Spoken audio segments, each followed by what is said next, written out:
ถ้าพูดถึงทะเลไทยคุณจะนึกถึงที่ไหนกันครับภูเก็ตเหรอวะค่าใช้จ่ายมันก็แพงอยู่นะภูเก็ตเนี่ยโอ้โหนี่ไม่กลัวกฎหมายขี่กันบนรถสุดยอดภูเก็ตไม่น่าได้สมุยไหมครับสมุยมีหินตาหินยายไงรูปทรงมันแปลกๆนะแต่สมุยมันก็ไปยากนะครับกว่าจะต่อรถต่อเรือไปถึงก็หมดวันแล้วครับถ้าบินตรงก็แพงอีกโอ้โห13 ชั่วโมงครับ16 ชั่วโมงมึงบินมาจากไหนเนี่ยเอางี้ทะเลกรุงเทพไหมสวนสยามแต่เครื่องเล่นลุ้ง7 สีมณี7 แสงสไลเดอร์ความยาว25 กิโลเมตรโอ้ยพวกคุณคิดเหมือนผมไหมครับจะไปทะเลทีนึงเนี่ยยากเย็นแสนเข็ญเหลือเกินข้าวของก็แพงรู้สึกแม่งไม่ใช่ที่ของกูเหลือเกินทำไมมันไม่ค่อยเอื้อกับคนไทยขนาดนี้ครับทุกคนแต่คุณเชื่อไหมครับมันจะมีอยู่หาดหนึ่งครับหาดที่ทำเฮี้ยอะไรก็ได้ครับเข้าถึงไลฟ์สไตล์คนไทยสุดๆครับไม่ไกลจากกรุงเทพคาเฟ่ก็ดีอาหารก็ถูกแถมร้านปิดเราก็ไปนั่งชิวๆริมหาดยันเช้าก็ได้ไม่มีใครว่าและที่นั่นก็คือบางแสนครับทุกคนลมก็เย็นสบายดูครับนี่ฝรั่งแดดเดียวชวนได้เลยครับกินเลยครับกินเลยครับจังหวะที่ผมบอกว่าบางแสนเนี่ยพวกคุณอาจจะแบบฮะใช่เหรอวะนี่ครับฟังก่อนครับทุกคนเพราะว่าตอนนี้เนี่ยบางแสนมันเปลี่ยนไปแล้วครับไอภาพจำน้ำสกปรกเด็กแว้นเยอะเพื่อนเดี๋ยวก่อนกูลืมไปว่าห้ามพูดคำนี้เดี๋ยวพี่เขามาอีกเอาเป็นว่าเอาใหม่ขออีกทีแล้วกันน้ำสกปรกเด็กแว้นเยอะมันอันตรายนี่แล้วบางแสนตอนเนี้ยมันเป็นยังไงกันแน่เอาละครับพวกเราไม่รอช้าครับก็ลองติดต่อหาคนในพื้นที่ดูครับว่าใครเนี่ยจะพอจะพูดได้บ้างว่าตอนนี้มันเป็นยังไงบ้างแล้วจนมาเจอนี่ครับไอ้กายคนนี้นี่ครับนี่ทำไมกายมันหน้าตาเหมือนเต่าสมชายเลยวะนี่ครับคลิปที่แล้วเรามีอาจารย์มนุษย์หมาป่าเด็กหงไปแล้วครับคลิปนี้เราไม่รอช้าครับเราก็ต้องเป็นเด็กแมนยูกันบ้างครับทุกคนวนเวียนกันอยู่นักบอลกาย 5,000 น้องทักไปครับอยากรู้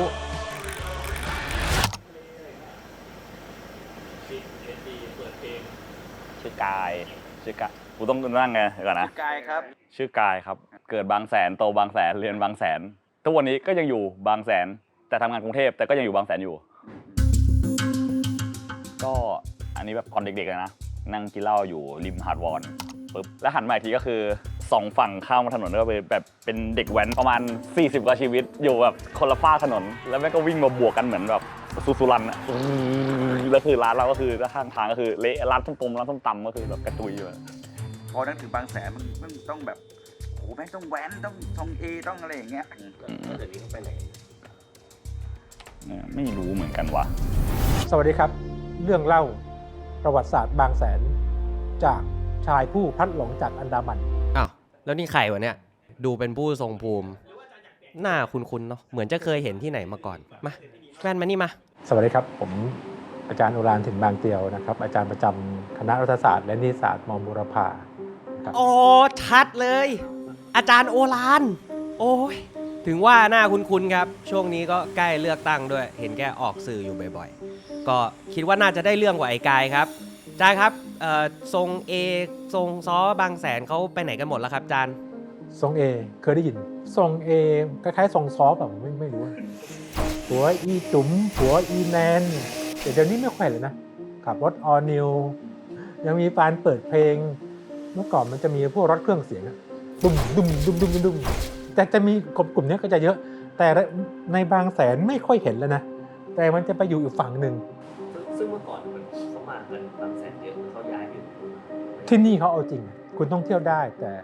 การเปิดเพลงเสียงดังการทำพฤติกรรมที่ไปกระทบคนอื่นไม่ได้อาจารย์ครับในเมื่อมันไม่มีแล้วเนี่ยแต่ทำไมภาพจำของทุกคนเนี่ยยังมองว่าบางแสนมันไม่เหมือนแบบทะเลไฮโซแบบภูเก็ตสมุยอะไรเงี้ยครับอาจารย์เวลาพูดถึงทะเลเรามักจะคิดถึงฝรั่งแก้ผ้านะฮะอาบแดดนอนอยู่เต็มชายหาดแต่บางแสนไม่มีหรือมีก็น้อยมากอันนี้น่าสนใจว่าทำไมไม่มีนะครับผมก็พยายามจะวิเคราะห์ผมก็ประเมินนะคือ1มันถูกสร้างภาพจำไปแล้วว่า ถ้าฝรั่งจะไปต้องไปที่เกาะสมุยเกาะเสม็ดภูเก็ตแต่ที่นี่มันไม่ใช่ไอ้ภาพจำที่นี่คือเป็นแหล่งท่องเที่ยว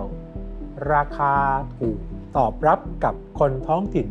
และกลุ่มคนที่เป็นมวลชนที่ฐานะทางเศรษฐกิจยังไงไม่ได้ดีมากพออีสเทิร์นซีบอร์ดมันเกิดขึ้นเต็มตัวในปี 2524 ที่เป็นการกระจายเศรษฐกิจจากกรุงเทพมาอยู่ที่ชลบุรีพอโรงงานเยอะขึ้นปั๊บคนงานเยอะไหมฮะเยอะเป็นธรรมชาติคนงานเหล่านี้พอว่างเว้นจากงานก็มีโอกาสยังไงมาท่องเที่ยวบางแสนก็เลยกลายเป็นพื้นที่ท่องเที่ยวที่ขยายตัวมากขึ้นในหมู่อาจจะเรียกว่าเป็นแมสเป็นการท่องเที่ยวมวลชนชิงจับตัวก็เริ่มขึ้นก็คือมาเช้ากับเย็นคือไงด้วยหาดที่มันยาวมากๆมันก็เลยทำให้ทุกคนมีโอกาสที่จะเข้าไปใช้บริการหาดได้อย่างมีเสรีภาพถ้าคุณมีเยอะคุณก็นอนโรงแรมคืนละ 2,000 3,000 ได้ถ้าคุณมีสัก150ทำยังไงซื้อเบียร์3 ขวดที่เซเว่นนั่งชายหาดก็ได้นี่ใครว่าคุณได้เมาเท่ากันบางครั้งลัมโบกินี่ก็มาพอร์ตก็จอดแต่มันเป็นหาดของทุกคนถ้าพูดแบบพวกผมนักศาสตร์หาดประชาธิปไตยที่รับทุกคนเอาไว้ขึ้นอยู่กับว่าอำนาจทางเศรษฐกิจคุณจะบริโภคสิ่งนั้นได้มากแค่ไหนโอ้โหอาจารย์หาดมวลชนเอางี้ทุกคนก่อนจะไปถึงหาดมวลชนเนี่ยทุกคนทดมันไว้ในใจก่อนนะครับผมขออนุญาตพาทุกท่านเข้าสู่รายการบางแสน101กันก่อนครับว่ากว่าที่บางแสนจะเป็นหาดมวลชนแบบนี้เนี่ยเมื่อก่อนมันเป็นยังไงมันผ่านอะไรมาแล้วบ้างไปครับหลายคนอาจจะเคยดู 2499 อันธพาลคลองเมืองนะครับในฉากที่วรภานั้นชวนแดกใบเล่ไปบางปูเนี่ยทุกคนสงสัยไหมครับทำไมถึงไปแค่บางปูคือสมัยนั้นเนี่ยคนกรุงเทพเนี่ยไม่สามารถไปไหนได้ไกลมากนะครับเพราะว่ายังไม่ได้สร้างสะพานแม่น้ำบางปะกงแล้วก็ถนนสุขุมวิทนะครับหลังจากที่สร้างสิ่งนี้เนี่ยมันทำให้ภาคตะวันออกเนี่ยถูกเชื่อมเข้ากับกรุงเทพครับผมประจวบกับนโยบายเศรษฐกิจในเวลานั้นนะครับที่อยากให้คนไทยนั้นได้พักผ่อนแล้วก็เดินทางไปเที่ยวกันทำให้ตัวของหาดบางแสนเนี่ยบูมขึ้นมาและได้รับความนิยมขึ้นครับเขาว่ากันว่าเนี่ยหาดหัวหินเนี่ยเป็นหาดของชนชั้นสูงแต่ว่าหาดบางแสนเนี่ยถือว่าเป็นหาดของผู้นำทางการเมืองในยุคนั้นครับถ้าหัวหินเนี่ยมีพระราชวังไกลกังวลเนี่ยหาดบางแสนเนี่ยก็มีบ้านเขาสามมุกครับมันคือการแข่งขันในเชิงสัญลักษณ์มันมีคนเขาตีความกันนะครับว่าการที่เปลี่ยนบ้านเขาสามมุกมาเป็นสถานที่ราชการเนี่ยมันเป็นการรบภาพประวัติศาสตร์อิทธิพลของจอมพลป.ในสมัยก่อนครับเห็นไหมล่ะครับว่าหาดบางแสนที่ท่านรู้จักนั้นไม่ธรรมดานะครับเนี่ยเป็นหาดที่มีความสัมพันธ์กับชนชั้นนำเป็นอย่างมากมันไม่ธรรมดานะครับเนี่ยก่อนที่มันจะเป็นหาดของมวลชนได้ครับคุณผู้ชมเป็นไงครับทุกคนฟังกันรู้เรื่องไหมครับกูว่าเอาอาจารย์กูกลับมาดีกว่าไอ้เหี้ยนี่แหละเนี่ยเอาเดี๋ยวออกทางสาธิตนะจะไปไหนฮะแล้วก็วนไปแล้วก็ไปเข้าหาดวอนผมจะได้บรรยายให้น้องๆเขาฟังไปด้วยอ๋อคืออาจารย์จะพาไปเที่ยวเนี่ยไอเด็กที่มาจากอะไรนะสุราการนะเนี่ยไปครับอาจารย์ไปอาจารย์จะพาผมไปไหนผมไปหมดตอนเนี้ยมันซะด้วยถอดคราบอาจารย์รัฐศาสตร์ครับสวมวิญญาณแดงใบเล่ครับพาเที่ยวสมัยก่อนหาดวอนไม่มีอะไรเลยแต่เนี่ยเริ่มพัฒนาถ้าเป็นศุกร์เสาร์อาทิตย์เนี่ยโอ้เต็มเลยครับเอาของมากินได้เลยแต่ขอช่วยกันทำความสะอาดขยะเนี่ยเห็นไหมก็พยายามจะเอามาวางไว้ทุกจุดคือเนี่ยที่บอกว่าพอมาปั๊บไม่ว่าจะเดินมาปั่นจักรยานขับลัมโบกินี่มาขับเบนซ์มาทุกคนเท่ากันหาดตรงนี้ถ้าสังเกตดูนะฮะเมื่อก่อนมันจะมีเตียงผ้าใบใช่ไหมแต่บริเวณนี้เขาจะกันเอาไว้เลยมานั่งได้มาเป็นครอบครัวได้ซื้อเบียร์ซื้ออะไรกันมาแต่เราสังเกตดูนะถ้าเราคุยกันถึงเรื่องชนชั้นเรื่องกันถึงฐานทางเศรษฐกิจเราจะเห็นกลุ่มคนที่ไม่ได้มีฐานะทางเศรษฐกิจที่สูงมากถามว่ามีไหมมีคนที่มีเงินก็มีแต่โดยภาพรวมนี่แหละที่บอกว่าจุดแข็งก็คือนี่คือหาดของมวลชนหาดของประชาธิปไตยจริงๆที่จะโอบรับคนทุกชนชั้นขึ้นอยู่กับคนที่มาใช้เสรีภาพที่เนี่ยจะประคับประคองเสรีภาพตัวเองและรักษาสิทธิเสรีภาพคนอื่นได้ยังไงไม่ทิ้งขยะไม่สูบบุหรี่ไม่สร้างผลกระทบกับสิ่งแวดล้อมเพื่อที่จะรักษาหาดนี้เอาไว้ให้กับคนอื่นๆ โอ้โหหาดอย่างสวยครับ ก็อย่างที่อาจารย์ว่านะครับว่า ไม่ทิ้งขยะไม่อะไรวะเนี้ยอะไรเก็บไปไหนแล้ววะโอ้โหอภินิหารคนยกช้างด้วยมือเดียวเก็บไปไหนพี่อะไรใครไปไหนแกเดินไปข้างในแล้วเดี๋ยวแล้วมึงปล่อยอาจารย์หายไปเนี่ยนะมึงทำงานกันยังไงเนี่ยแล้วหาไม่เจออาจารย์เติมพลัง2แบบครับอาจารย์แก้วหรือขวดครับแก้วดีกว่า อาจารย์เติมพลังก่อน เติมพลังหน่อย สดชื่นไหมครับชื่นเยี่ยมผมเคยบอกกับเด็กมอบูว่าที่นี่มันมีอาถรรพ์นะมาอยู่บางแสนแล้วมันจะมีความผูกพันเนี่ยมันมาจากความทรงจำผมก็บอกเขาว่านะทุกคนมาอยู่ที่นี่ขอให้ทุกคนเก็บเกี่ยวเอาความทรงจำของตัวเองใส่ในขวดแก้วเอาไว้แล้วฝังเอาไว้ที่หาดบางแสนเวลาผ่านไปเนี่ยเชื่อว่าทุกคนต้องมีโอกาสกลับมาแม้ว่าคนข้างๆทั้งเขาและเธออาจจะไม่ใช่คนเดิมแต่ทุกคนมาอยู่ที่นี่เสี้ยวหนึ่งของความรู้สึกจะคิดถึงความทรงจำที่ตัวเองเก็บเอาไว้ที่ชายหาดมันเป็นอย่างนั้นจริงๆแต่ละคนไปก็กลับแต่ละผมเนี่ยไม่กลับอยู่ยาวเลย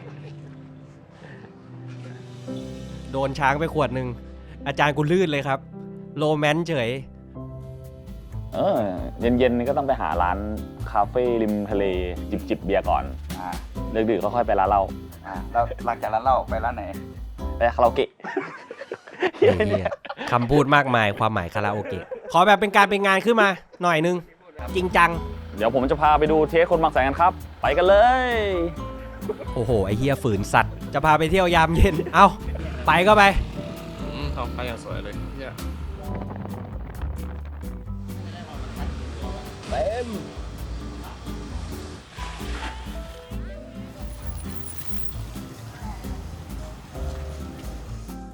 บรรยายสถานการณ์ให้คนเข้าใจก่อนว่าตรงเนี้ยเราแบบหนึ่งมีโทรมาได้15ฮัลโหลแบบพาไปร้านเหล้าพาไปเดินดูบรรยากาศบางแสนอะไรเงี้ยเรียบร้อยที่นี่คือหาดวอนครับหาดวอนเป็นหาดข้างๆบางแสนเนี่ยมันก็จะเป็นแบบฟิลประมาณนี้แบบว่าคนแบบมาเที่ยวพักผ่อนหย่อนใจวันเสาร์อาทิตย์อะไรอย่างเงี้ยไม่แต่เดี๋ยวนี้เขาแบบว่าชิคเทสดีนะเขาเอาแบบเทรนแคมปิ้งไงทุกบ้านมีเก้าอี้แคมป์กันมาเดี๋ยวจอดตรงนี้ได้ไหมครับเดี๋ยวขอซื้อถั่วไปแล้วครับพากันซื้อถั่วซื้อไข่ปิ้งนี่กูดูเฮียอะไรอยู่วะเนี่ยได้ไหมคือเมื่อก่อนมันจะเป็นแบบลานแบบก็คือแบบเละๆปูนแบบดิบๆเลยอันนี้ก็เพิ่งเห็นเหมือนกันว่ามันดูสะอาดแล้วมันดูแปลกตามีไฟสว่างแบบคนทุกคนชนชั้นมันเข้าถึงได้ง่ายแล้วก็แบบสะดวกสบายจริงคือแบบว่าแนะนำตัวกับใครก็บอกว่ามาจากบางแสนก็ผมก็ไม่ได้คิดว่าตัวเองเป็นคนชลบุรีเหมือนกันผมเป็นคนบางแสนจริงเนี่ยสภาพมึงนี่เริ่มแล้วนะพอแล้วไอ้เหี้ยกูไปคุยกับคนอื่นดีกว่าก่อนมันไม่มีที่นั่งแบบนี้หรอกนะมันเป็นชายลงไปถนนก็ไม่ได้ทำแบบใหม่ชอบตลอดแหละมาจากสมุทรปราการนานๆทีแบบนี้ค่ะแบบว่าช่วงวันหยุดบรรยากาศดีค่ะนั่งกินนั่งดื่มอะไรได้แบบนี้ค่ะแบบนั่งชิลๆกันมันแล้วแต่คนชอบบรรยากาศนะถ้าชอบธรรมชาติมันก็นั่งอย่างเงี้ยมาจากจังหวัดปทุมธานีค่ะวันนี้มาเที่ยวมันใกล้ด้วยขับรถมาสะดวกติดมอเตอร์เวย์ศุกร์เลิกงานคิดจะมาก็มาเลยใช่ที่เนี่ยมันเข้าถึงคนไทยแล้วก็เหมือนราคาสำหรับคนไทยมากกว่าทางพัทยาแล้วก็รสชาติที่เนี่ยแบบเข้าถึงดีกว่าเคยเห็นเด็กแว้นเยอะเนาะแต่ว่าสมัยเนี้ยค่ะก็ไม่ได้เยอะขนาดนั้นตรงเนี้ยดีหมดเลยใช่เทสดีวัยรุ่นเทสดี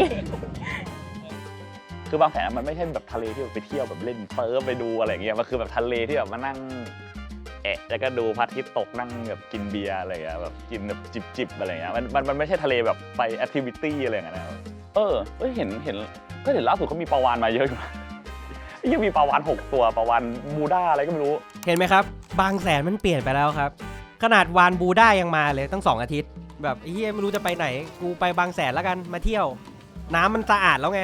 ถูกต้องไหมแล้วตอนนี้ก็มาถึงช่วงสุดท้ายของรายการแล้วนะครับหลายคนอาจจะสงสัยนะครับกับคำถามที่ว่าทำไมทะเลบางแสนถึงสกปรกเป็นไงล่ะก็เพราะว่าภูมิศาสตร์ของบางแสนเนี่ยเป็นพื้นที่แอ่งกระทะนะครับทำให้ขยะจากสมุทรปราการเนี่ย ไหลลงมาแล้วก็ลงมาที่ทะเลบางแสนนะครับ ซึ่งเนี่ยทางเทศบาลก็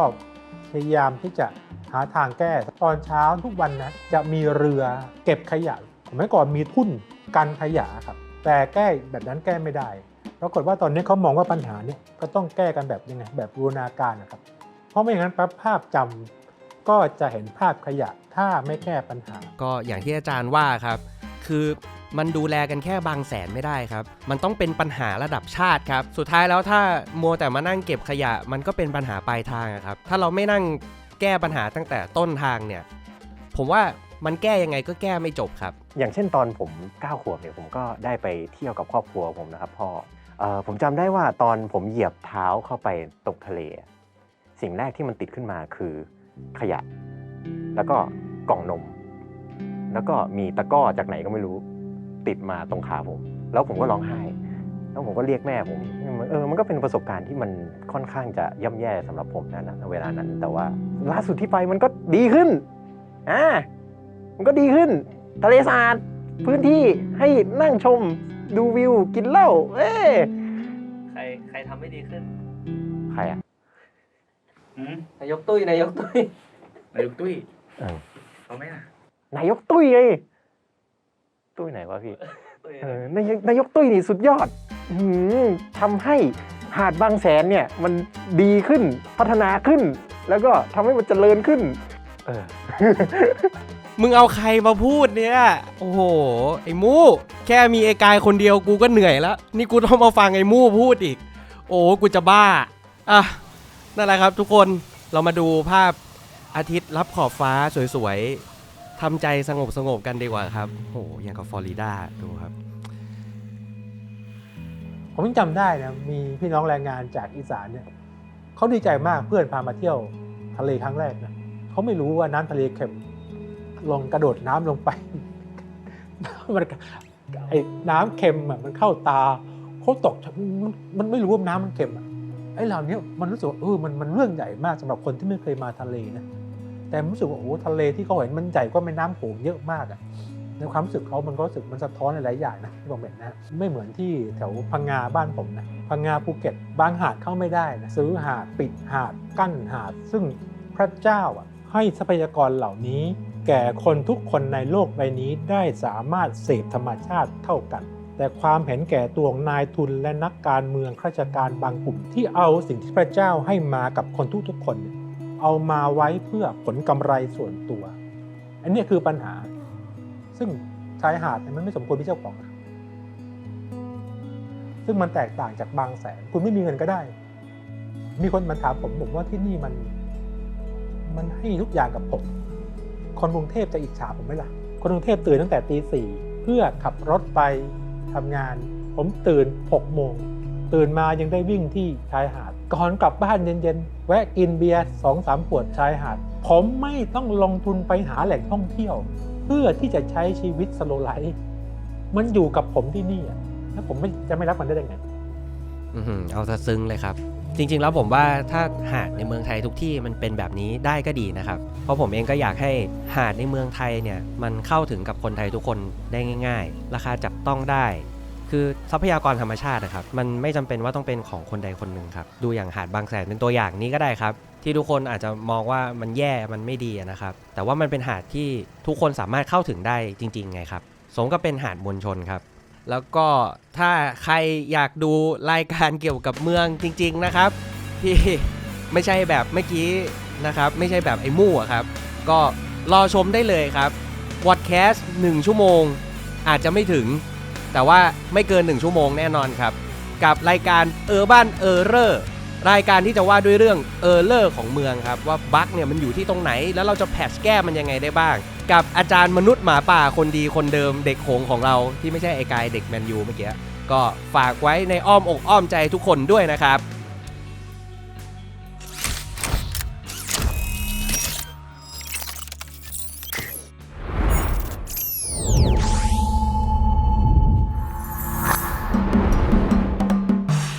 กดซับ